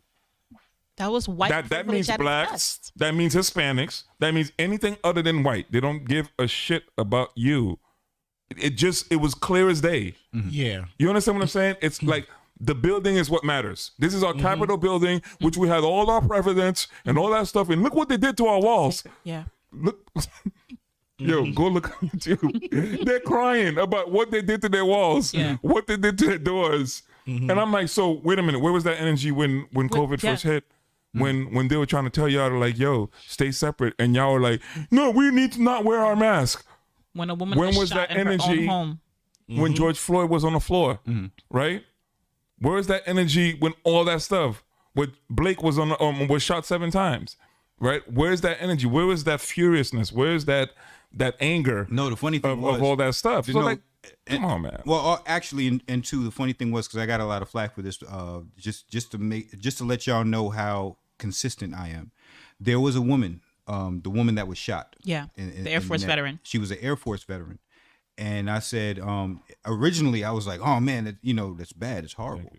But I dug more into the story. Remember I said you have to look at the whole story before?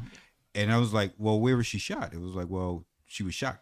She was in the building. Like, now, if you go into any federal building, the law says that you're supposed to get a year in jail. So nobody's actually supposed to die for that. But I was like, well, it's a horrible situation, but why are you outside? Like, what? Like, who thinks about it? It's like, I'm gonna go to a federal building, and I'm gonna try to take over the Capitol, and think it's going to go well, and think that there aren't going to be some casualties when it comes to that. I know that if I go to the White House lawn, I bend a blade of grass, and I am not invited. On the roof. They ready to take me out. They will just, and that'll be about it. That's my point. So, man. So I'm saying, like, why was she there? Like, why? Like, what's going on? So the same scrutiny that I gave a George Floyd, that I gave anybody else, you got to look at the whole story. I'm like, well, why? What are you doing there? What are you thinking? Yeah, what are you doing there? But So- but that George Floyd and her is completely different, bro. That's not even. I don't know how you compare that. No, I'm not. No, I'm not. They have to have known that there was some sort of risk going in there, like, but these people are like prepared, to give their lives for liberty and for patriotism. It's like, I'm prepared. It's like a suicide mission almost. Right, and I have some. You know what I mean? It's like it's the same kind of like, things that happened with the when they had the bombings or the terrorist attacks. It's like, I'm going in knowing that there's some kind of risk that I may not make it out there. Yeah. But some people on my timeline, some of the lighter people on my timeline are calling that woman a martyr because she died what she believed in for what she believed in. I'm like, oh yeah, really? That's what it is? Really? No. I mean, no, she didn't know, man. She was ignorant to it, and then I felt bad for her and her family, man. Yeah. Like, yo, like here goes a man that preys on these people, right? Because they know they're not.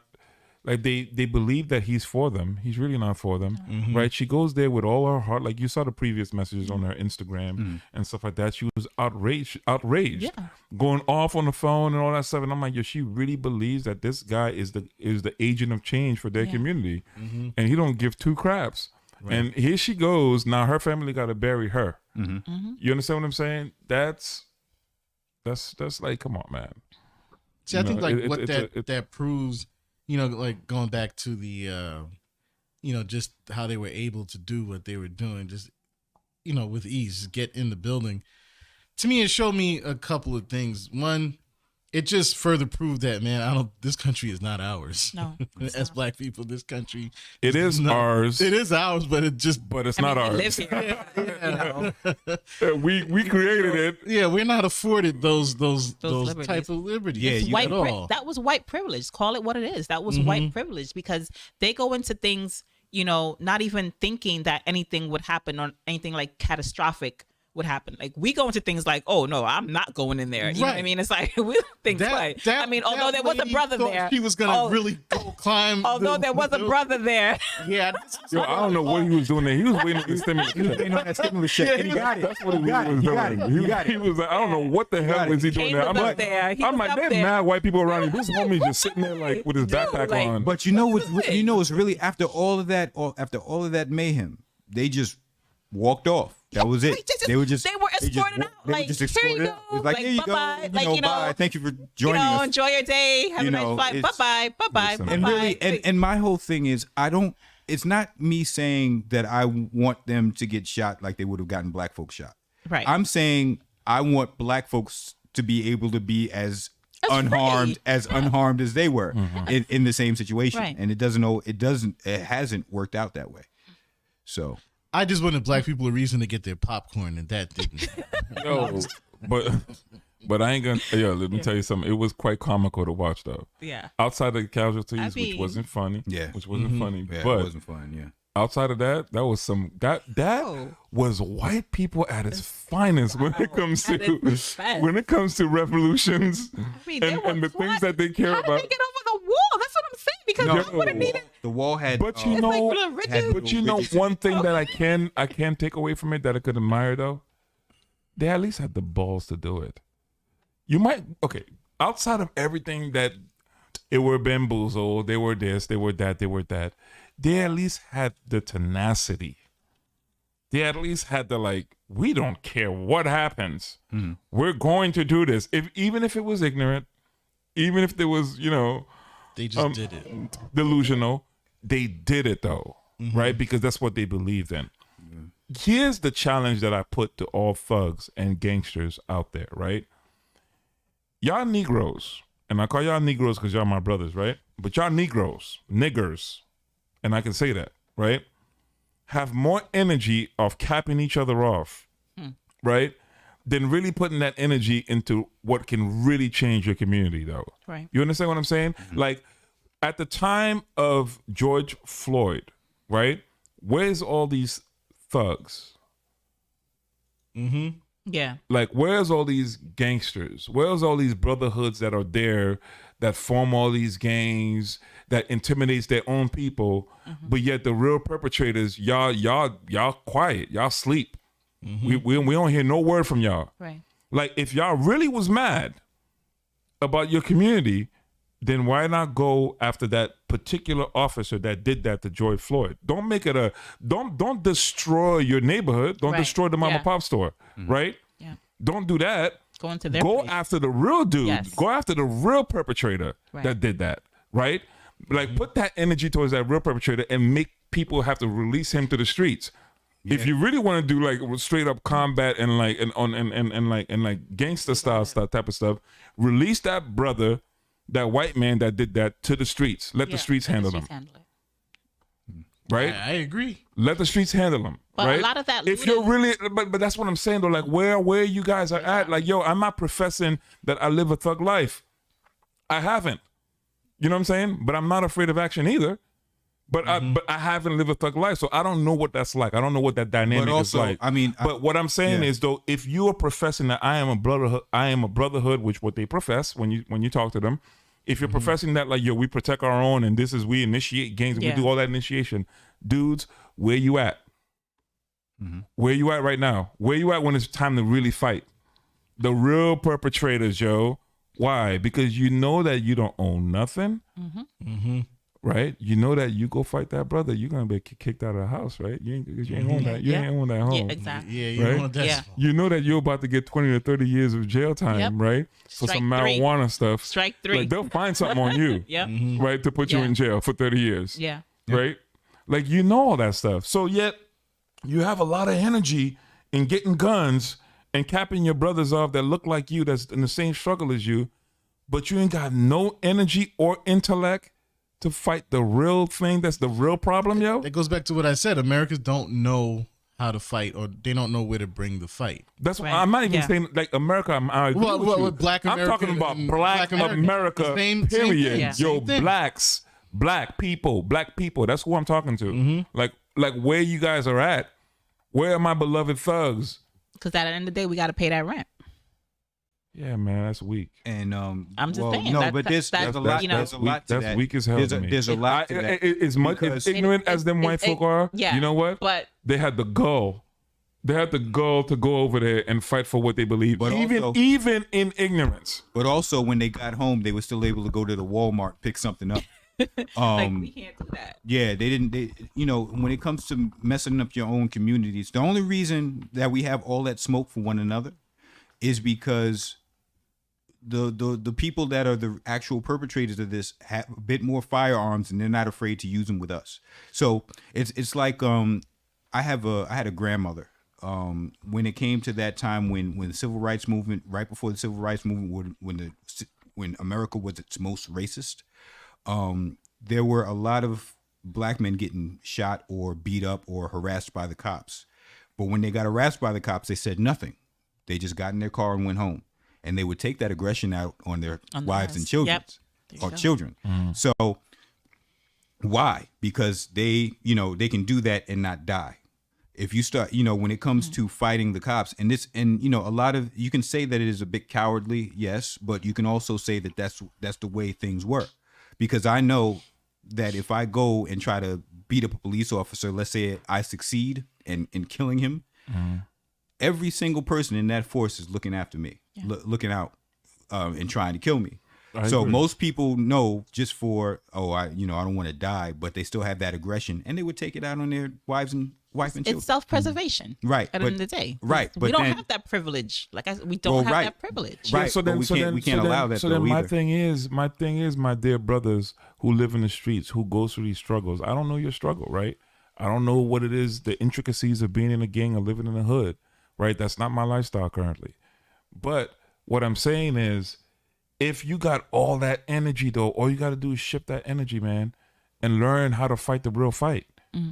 You understand what I'm saying? Just shift it a little bit. Yeah, it's good that you got energy to cap your homeboy that look like you, yo, right? But like, I mean, how tough are you, man? That's like me trying to fight somebody that I know I could win. Yeah. You know what I'm saying? Like, go fight the real fight, right? And let's see what you really made of, yo. Yeah. Like, if you got enough like strategy to know how to sell weed on the block, to know the in and outs of the game, to have street smarts, to have all that stuff, it's the same amount of energy it takes to figure out the system. Yeah. But there would have to be a paradigm shift, the way that we even see life in general, in order for that to happen. And we'd have to be unified for that. Yeah, it's and not that- just like yeah. one person thinking. Not to say that way, it can't happen, but the way that we see life right now, the way that we see the people in our neighborhood, the way that we see our own families, is at a detriment, because we don't even have the numbers to be able to even think in that way.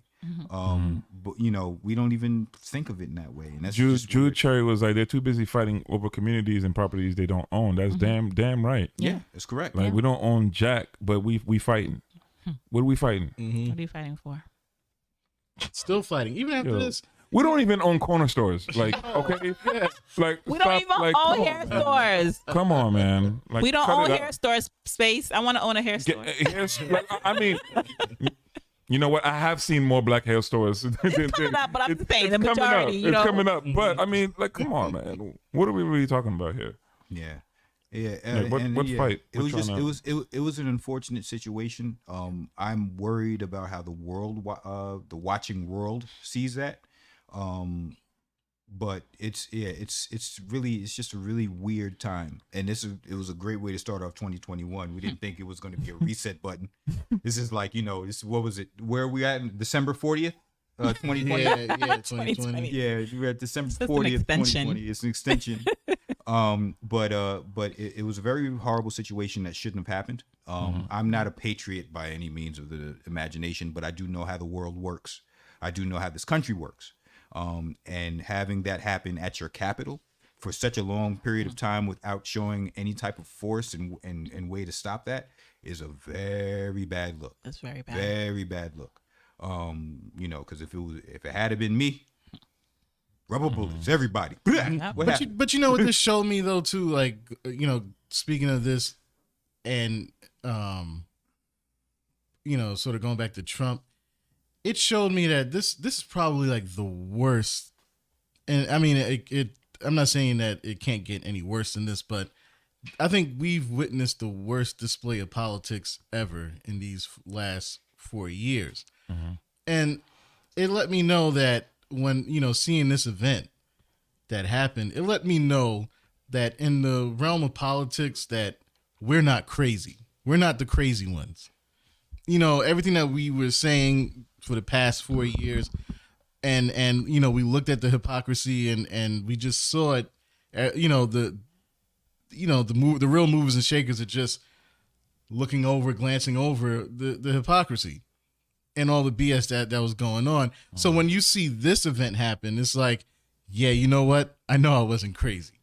And it also showed me this too, that wow, they could have shut down Trump way before it got to all absolutely. this. Right. Yeah.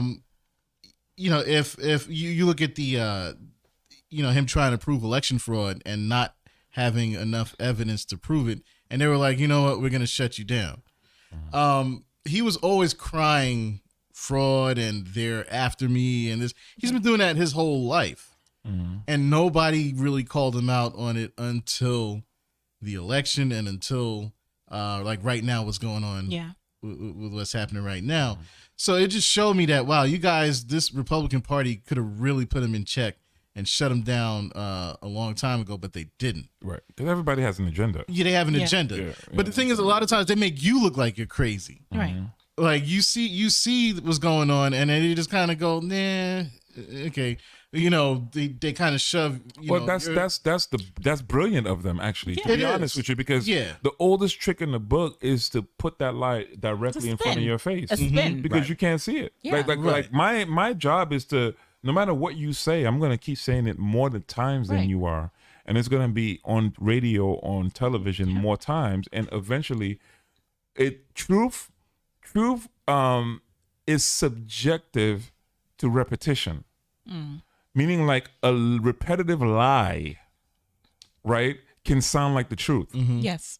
right? Yeah. And all I got to do is say it enough times, and pretty soon I will have more people believing that lie than the truth. Well, that's the same thing So Hitler said. that's why media is so important. That's why if you are a black community, the real fight, gangsters, is to try to own media companies. Yeah. Control the Control the narrative, right? Keep repeating it. That's one of the biggest fights. Try to control that, because if you can control that, then you could start to implement, I should say, change the minds of the people. Yeah. You know what I'm saying? I'm actually about your community. Right. Go ahead. I'm curious, Marisa. You know, because I know it's your first time on here. How did you just sum up for us, how, like, with all of the situation that happened in the last couple of days, or maybe even the last 4 years, like what was your thinking in a nutshell as far as Trump and Trump's America, as far as America. Well, to be honest, just seeing everything that happened, you know, with Trump, it just kept getting more and more unbelievable. It was like I was just watching, just like, you know, it was like the never ending story. It's like, okay, what's gonna come up next? Oh, okay, all right. Then he'll bring it up, then he'll bring it back down. Then he'll bring it up, and it's like you're always like on the edge of your seat with Trump. You know, for the past 4 years, even like when he started in the debates 4 years ago, you know, talking about Mexicans and the wall and Mexican rapists, and I'm just like, whoa, am I the only one that's hearing this? Like when he called them, oh, they're very bad hombres. I was just like, okay, am I the only one that's hearing this? Like, you know, is anyone else gonna come up and say, hey, this is ridiculous? Like, this is not who we are as a people. You know, then when he got elected, it was just like, whoa, okay, what happened here? And then he just kept going on and all his policies, and it's like it made you feel like, you know, like you were the crazy one. Like, okay, well, maybe, you know, I'm crazy because everyone else is just seeing this and letting this go on. And, we've had, a whole like tumultuous history, with civil rights and, Black people and racial division and, trying to be inclusive with everyone. And now you have this one man just tearing down everything that we have worked to build up, so far. So I think what happened on the 6th, it was just like a culmination. I mean, a terrible culmination, but it was just a culmination of everything. And the end, what did you get? You got death. Mm-hmm. Unfortunately, like you got death. Like whatever he did, even though like, yes, he did have some economic policies that did benefit, our community as far as investing in Black businesses, things like that. Yes, but in the end, like it wasn't worth it. I just think it was all props. But now that we have you here, let me ask you this question, right? Going back to the 4 years that he's been president and all that stuff, right? And then this was around the same time R. Kelly was hot, right? R. Kelly was on his way out. He's getting, whatever. And then you have the whole Me Too movement. Yeah, Me Too. You have Bill Cosby on trial. You have all this stuff that's going Epstein, on, right? Jeffrey Epstein, everything. From a woman's point of view, because we've been here talking about it from all, men's point of view, testosterone on 10, right? But from a woman point of view, this whole Me Too movement, like, what are your thoughts on that? Just what are your thoughts on that? Let's just start there, and then we could go deeper into it. But it's just like from all these events, like for example, everybody's killing Bill Cosby, right? Right. But yet Trump is grabbing women by the pussy. Yeah, it's but we're forced to like Trump because he's the president of the United States. He gets nothing. But Bill Cosby. Right, he's been grabbing women by the pussy since the 70s. I mean, I'm just saying though, but Trump is a white man. Maybe Trump too. Yeah. Trump. Come on, they all have. Yeah. But The what are your thoughts in that whole movement, and in terms of like women empowerment, women rights, women like do you believe what happened with Bill Cosby actually happened? All that stuff, from I think that with Bill Cosby, I'm not saying that that it didn't happen, because like there was so many women that came out, but a lot of women that came out at the time when it happened, they were also in like a vulnerable state. These were like maybe up and coming actresses, and at the time, like Bill Cosby was the man. You have to realize like the position of power that he was in. So a lot of women that came forward and said that they were assaulted, or he dropped the pill, he slipped them a Mickey, things like that. At the time, they were also in a vulnerable position. They were up and coming, actresses, models, singers, whatever it is. And at that time, like that was the culture back then. In the 70s and 80s, it was like, okay, like that free love was still going around. And at a certain time, men had the ability to take certain liberties with women. And as women, to us, like we felt it was wrong, but you didn't really have that platform and that support to come out and say, hey, no, this is wrong. This is totally inappropriate. Like you cannot touch me in that manner, because women still had a lot to lose. Well, right. It was a leverage. It was a leverage. It was basically so basically leverage. How bad do you want this? Like how bad? like how bad do you want you really need this, acting position. You need this role. So it's kind of like we allowed that to happen, even though like we knew it was wrong. But at that time, we didn't necessarily have the support or the leverage to come out against this big and powerful guy, this star, and say what we said, because it was like, oh, just keep it under the rug. Don't worry about it. It happened. Let it go. Look at you now. You're on the show. You're doing this. You're doing that. So I'm not gonna come out and say that Bill Cosby is a saint. Yes, he did some amazing work, with the community and for historically Black colleges. Yes, he did that. But at the same time, he also used his power, against these women, and he knew what he was doing. But it wasn't just him. There's countless of men and Hollywood producers, Weinstein, that did all these terrible. Look at Jeffrey Epstein. He was trafficking like 14-year-olds. Yeah. So why do you think Bill Cosby was targeted more though? I think, Bill Cosby, I feel like he was targeted more because look at it now. He's what, like in his late 70s, like 80s or so.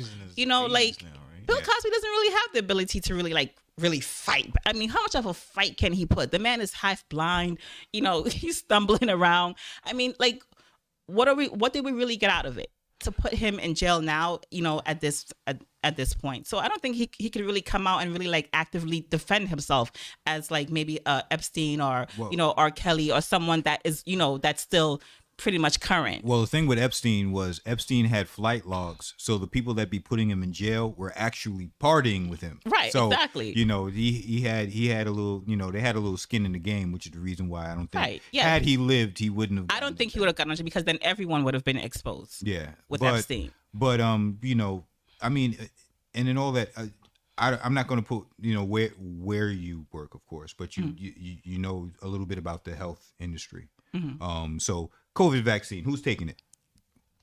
Not I set the fly. Oh, you're one of the ones. You're one of the healthcare people that are. Listen, and I work for the #1 hospital in New York, and it's just, I just don't feel that I'm absolutely comfortable with it. And I know, there's a science behind it. I know all that. I'm very much aware of it. And I have friends that have taken it. I have nurses, doctors, everyone is just, oh yeah, it's great, take the vaccine. But I just want to stand back a little bit and kind of just, It's funny you say that. It's funny you say that. My father is about 61. He'll be 60. I think he's 61. Yeah, he's just 61. So he was alive during that whole Tuskegee, when that whole Tuskegee experiment came out. I spoke to him about the COVID vaccine, and he was like, I ain't taking that. I was alive for Tuskegee. No, I'm not doing that. It's weird to me. They'll say, if you take the vaccine, it's like, well, okay, I took the vaccine, so obviously I'm immune to COVID. Well, no, not really. You're not immune. So it's like, I can't pass it to anybody else. It's like, no, you can still pass it to somebody else. Well, then why am I taking it?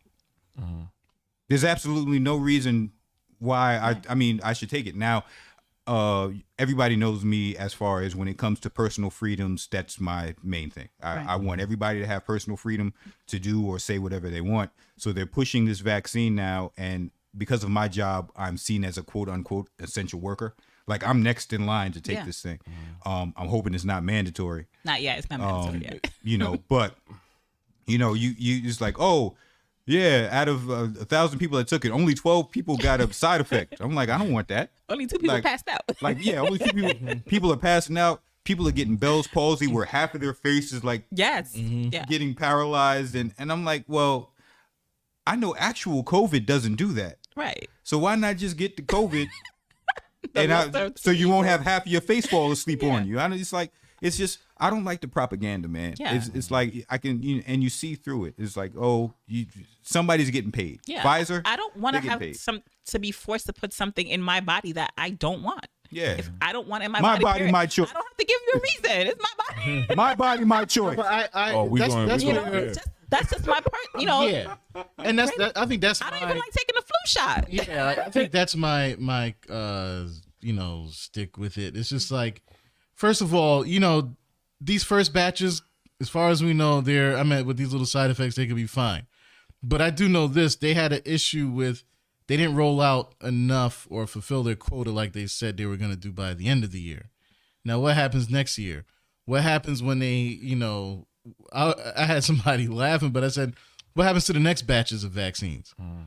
What if they start skimming off the top?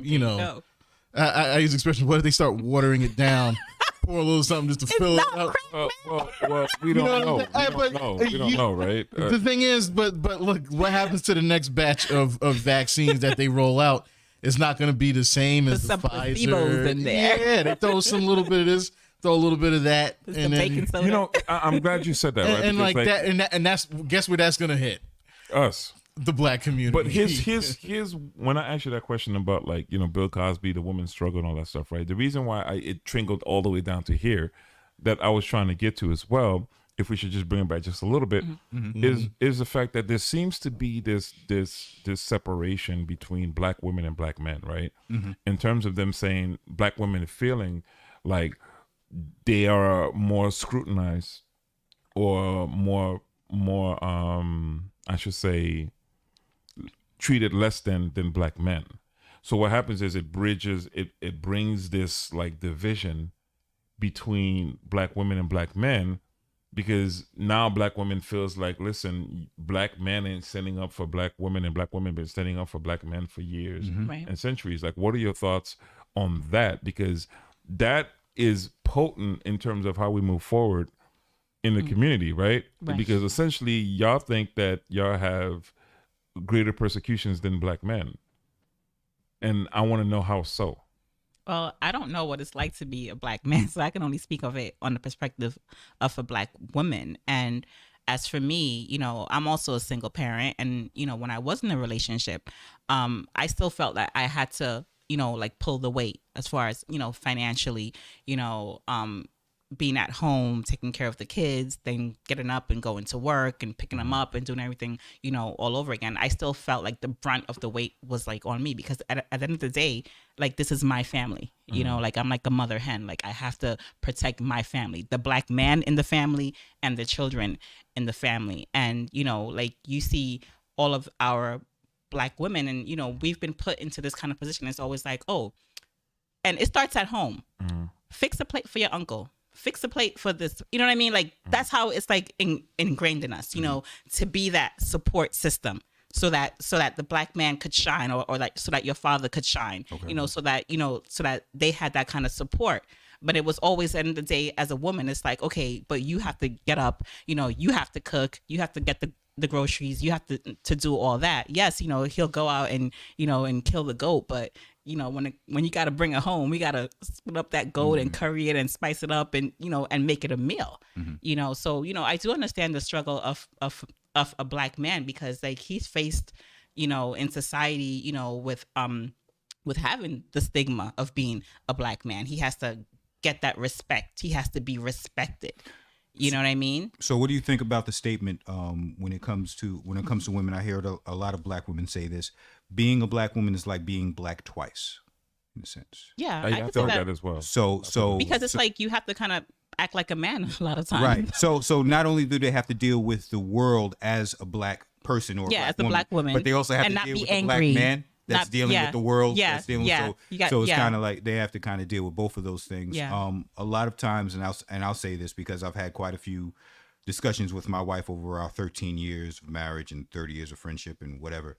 When it comes to black women, they're expected to bear the brunt of the home. So a man could be out, he can be great, he'll be working, he'll be doing all of these things, but when he comes home, a woman has to kind of take the brunt of what he's dealing with. Yeah. So I can kind of see how that works. Well, I mean, look at our celebrity culture. You see that. Even the difference between black men and black women. Okay, again, going back to Trump. You look at what happened to Chrisette Michele when she decided to sing at that inauguration. Oh yeah, she got She got trampled. dogged. Yeah, I'm still upset about that. Yeah. Today. And then, you know who sang with her, right? Travis Green. Mm-hmm. They ain't say nothing about him. Mm-hmm. You look at Kanye West, Steve Harvey. They, I I understood Steve Harvey's situation. They got on him, but then you get a pass. Get back off Yeah. there. Kanye, they're still fighting for Kanye. Kanye's been shucking and jiving with Trump, and then any ounce of good, they will exploit that in Kanye. Kanye could do, as far as their eyes, Kanye can do no wrong. And they still fighting for Kanye. Who's still fighting for Kanye, you saying? You look at other black celebrities, other people who are in, within the same business as him. They're still fighting for Kanye. Now, I understand somebody Omarosa's not the most liked person. I get it. But they totally took her out. But she was about her business, though. That's one thing I give Omarosa. Yeah. She was about her business. But the black community, like I said, I understand. Don't get me wrong. I understand, but there was no forgiveness for her. Yeah. I think Candace Owens, when it comes to the darker skinned black women, when it comes to the darker skinned ones now, they get dragged a lot. So when it comes to So you think Omarosa, there's a difference of color? There's colorism. Yeah, I know there is. I know it There's exists. definitely- But I'm no, just when I saying, say in no- that circumstance, you think that They wouldn't do that it was to color Beyonce. based? Right. When it comes to colorism in the black community, the one that is hated the most are the darker skinned black women. Right. I've heard things in terms of darker skinned black women, like they'll make statements like, "Oh, she's pretty for a dark skinned woman." Yeah. You know what I'm saying? And Yeah. yeah, which is nonsense. Right. I don't subscribe to none of that crap. But what I'm saying is that in that circumstances, do you think that it was because colorism had a part to do with I'm it? saying no. I'm saying that they are, because they're darker skinned black women. They are prone to get angrier at them Right, because there's already a deep seated hatred for them from the onset. So yeah, you're pretty for it. I don't, or you'll hear certain black men talk. It's like, oh, I don't like my women too dark. You know what I'm saying? She's a little dark. But Or black women do that too. There's some black. They do. But the colorism is The light-skinned brother. yeah, their colorism and Yeah. colorism and is prevalent. So I'm saying in that particular situation, dark skinned black women get it. As far as I know, as far as media is concerned, they get it the worst. So which is the reason why Chrisette's not really dark skinned, but the reason why Chrisette Michele got dragged so bad, but Kanye always gets a pass. So when the men, we don't get that, but so much. But Kanye will get a pass. Or interracial relationships will tell the thing. So when it came to Kanye, I think he went to Minister Farrakhan, and he'll say like love is love and this is a good thing. But had it been, what's the tennis? Serena Williams. When Serena Williams did it, Woo! shit. So let me ask you this then. Let me throw this question out there then. If that's the case, right, and I'm hearing all the points then, that speaks to equality. That speaks to saying that then men and women are not equal, right? Black men and black women are not equal, right? Which is what's the plight of a black woman too. Black women of state trying to fight as far as like we're equal to black men, we're equal to everybody, right? So what you're saying is essentially that because the rules are different, right? There are different rules that applies to men. There are different rules that applies to women, right? So therefore, what a man will suffer from, a woman won't, and what a woman will suffer from, a man won't, right? Is that necessarily something that we should try to fight, or look to understand why that is? I think yes, both and. Okay. There should be some understanding when we deal with, because I mean we're married men here, so we all have wives in our lives that are dealing with these things. You have daughters, I have daughters. These are things that I have to understand in my wife and try to make sure that those things aren't repeated in my daughters, or in my sons. So when it comes to that, I have to understand that it's there. It is there. And try to, make it better, try to instruct the men around me, in my conversations, be like, well, listen, that's not necessarily what we should be doing. It starts with how we perceive the people in our lives that are closest. So if my wife is at home and I know that she's tired, even though she's been quote unquote been home all day. I know she's been home with 4 children now because one is an adult, but that's tiring. So if I've been at work and I have a bit more energy in the tank, cook a meal, help out. Don't relegate certain things to just your wife. Try to help out. You pick up the kids sometimes, or if the kids have been home, you mess with them and let her take a break. That's just how. No, I get that. I understand. Yeah. I understand that you're talking about the intricacies of what goes on inside your home. Well, right? I say those intricacies because of it starts in the home in a lot of ways. I can't necessarily change Marissa's personal situation because she's outside of my circle. Got you. But if there are men around her that I have some influence over, I can say, hey, listen, dude. We're not going to we can't do this way. Let's do something better. I guess what I'm saying is, my question is, should we try to understand that the roles are different, right? In terms of saying we're saying to ourselves hey, a woman shouldn't have to do this, a woman should have to do that, and I agree. And you're saying, well, a man should have to do this, should have to do that.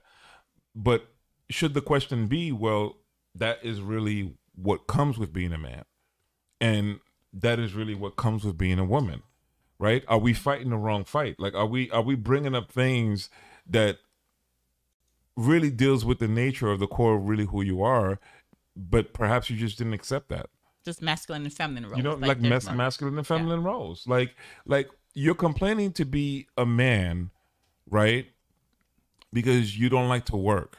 Mm-hmm.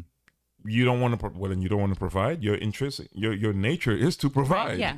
Right. So you shouldn't be complaining about if you have to work or not. That's just what you do. Right. That's not a conversation that me and you as men we should be having. We should be talking about what our next hustle is, right? Because that's just what we do. We don't have conversation in terms about like, we have to work to protect our women and stuff like that. Nah, we don't got to work to protect no women. We don't got to talk about that. We're gonna do what we're gonna. As women, I'm gonna do what I have to do regardless. It's ingrained in us. That's just what we do. I'm not. So in the same case with women, if you really understand that this is the role that I play, right? Then there are certain conversations like, why are we talking about it as if that it's not just what you do anyway? Like, because, you know what I'm saying? Because that's just your nature. That's what you do. Like, you just don't want to just be put down for it. You just don't want to just have that just assumed, you know, like, okay, well, you're a woman, so you're automatically going to just, it's like, okay, I know that I have the ability as a woman to nurture and to cook and to do everything, but I don't want it just to be assumed that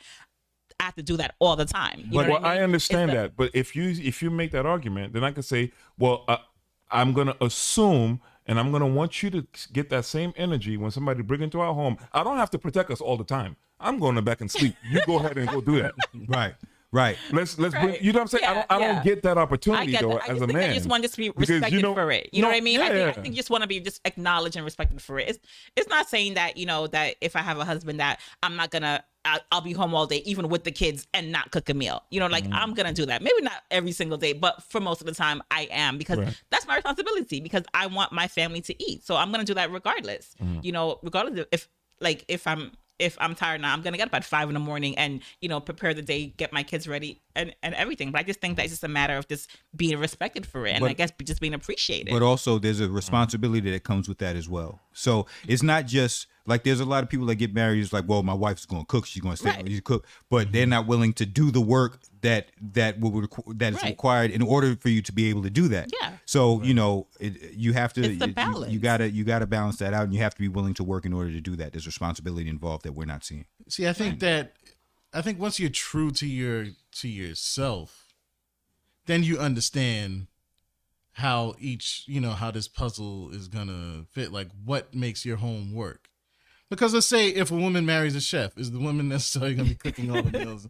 You know what I'm saying? Like, I don't think it's, you know, anything specific in terms of that, like the job title. You know, I think that it has to do with, you know, okay, you are a wife and you're also a mother. A mother, if you don't have love for your kids to nurture and care for your kids, this is going to be tough. Yeah. I agree. What I'm saying is, then what's the argument? Like, why do we complain about it? I know you said it's a matter of respect and appreciation, right?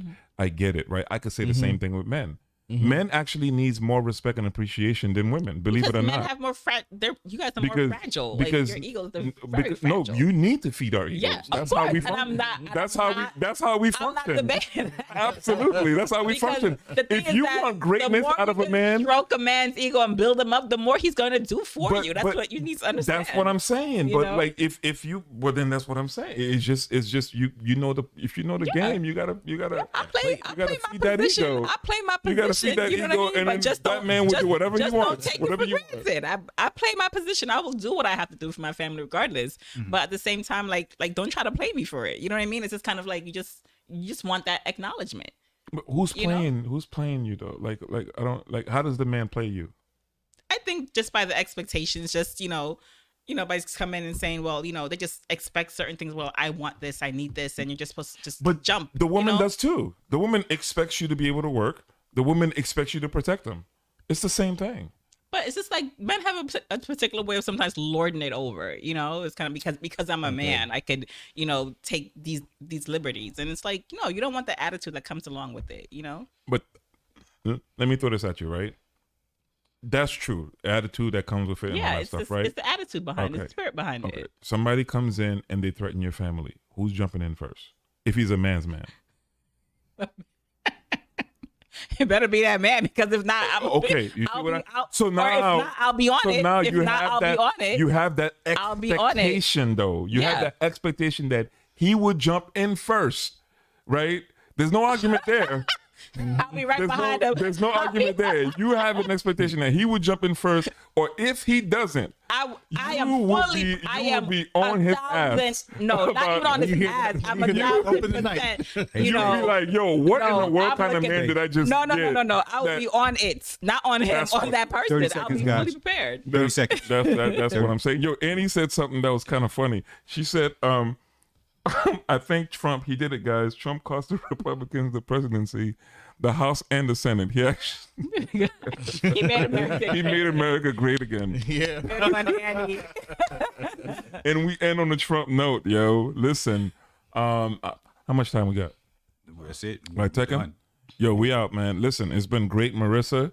You're welcome Thank back. you for coming. Ladies that I see on this, all of y'all are welcome to join us. on, ladies. Join the party. Affirmative action. Let's make this happen. Affirmative Because, action. I would really like to hear more from a lady's side. There's been a lot of testosterone up in here. So y'all right. welcome. Y'all in here. Thank you. Y'all see Marissa.